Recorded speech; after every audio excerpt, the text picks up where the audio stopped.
আসসালামু আলাইকুম ওরহমতুল্লাহি ওবরাকাতু। আলহামদুলিল্লাহ ওসসালাতু ওয়াসসালামু আলা রাসূলিল্লাহ বাদ। সুপ্রিয় দর্শক শ্রোতা ভাই বোন, কোরআনে কারিম তেলাওয়াতের বেশ কিছু আদাব রয়েছে, বেশ কিছু শিষ্টাচার রয়েছে। কোরআন তেলাওয়াতের সময় সে সমস্ত শিষ্টাচারের প্রতি লক্ষ্য করে তেলাওয়াত করা উচিত। যেমন অজু অবস্থায়, পবিত্র অবস্থায় কোরআন তেলাওয়াত করা উচিত। সম্ভব হলে কোরআন তেলাওয়াতের আগে মিসওয়াক করা উচিত। আউযু বিল্লাহি মিনাশ শাইতানির রাজিম, বিসমিল্লাহির রহমানির রহিম যথাস্থানে এগুলো পাঠ করা উচিত। তারতিলের সাথে, ধীরস্থিরতার সাথে, শুদ্ধতার সাথে কোরআন তেলাওয়াত করা উচিত। এবং জান্নাতের বিবরণ যখন আমরা তেলাওয়াত করব তখন জান্নাত প্রার্থনা করা উচিত আল্লাহর কাছে। জাহান্নামের বিবরণ যখন তেলাওয়াত করব তখন সেটা থেকে পানাহ চাওয়া উচিত, কান্নাকাটি করা উচিত আল্লাহর ভয়ে, এবং যথাসম্ভব সুন্দর কণ্ঠে কোরআন তেলাওয়াত করা উচিত। এরকম আরও অনেকগুলো আদাব রয়েছে।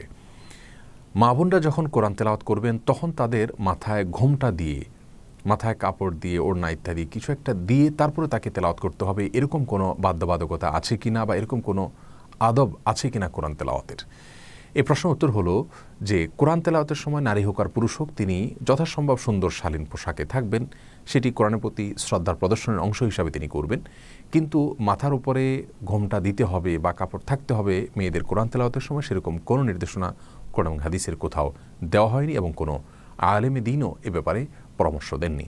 সৌদি আরবের প্রখ্যাত আলেমে দ্বীন শেখ মোহাম্মদ সাল্লাল্লাহু আলাইহি ওয়াসাল্লাম রাহিমাহুল্লাহকে এ বিষয়ে জিজ্ঞাসা করা হলে তিনি একই উত্তর দিয়েছেন, অর্থাৎ মেয়েরা কোরআন তেলাওয়াতের সময় কোনো রকম পর্দা করতে হবে, সতর ঢাকতে হবে অথবা মাথায় ঘোমটা দিতে হবে নির্দিষ্ট করে, এরকম কোনো নির্দেশনা কোথাও দেওয়া হয়নি।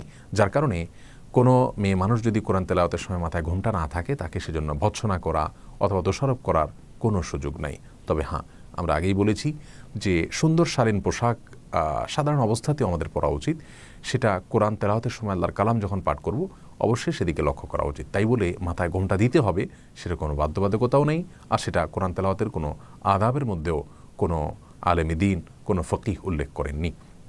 কোরআন তেলাওয়াতকে ঘিরে আরেকটি প্রশ্ন আমাদের অনেকেরই রয়েছে, সেটি হলো যে আমরা যদি শুয়ে অথবা কাত হয়ে কোনো কিছুর সাথে হেলান দিয়ে কোরআন তেলাওয়াত করি তাতে কোরআন তেলাওয়াতের কোনো আদব লঙ্ঘন হবে কি না। এর উত্তর হলো না।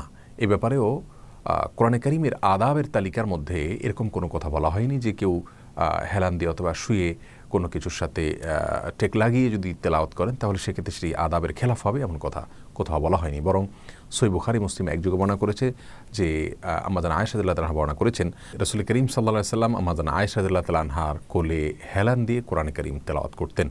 যার কারণে কোরআনে কারিম তেলাওয়াতের সময় কোনো কিছুর সাথে যদি আমরা হেলান দেওয়া অবস্থায় থাকি তাতে কোনো প্রকার সমস্যা হবে না। আল্লাহ সুবহানাহু ওয়া তাআলা আমাদের সকলকে আল্লাহর কালামের প্রতি সর্বোচ্চ সম্মান প্রদর্শন করার তৌফিক দান করুন, সুন্নাহসম্মত উপায়ে প্রত্যেকটি আমলকে সম্পাদন করার তৌফিক নসিব করুন।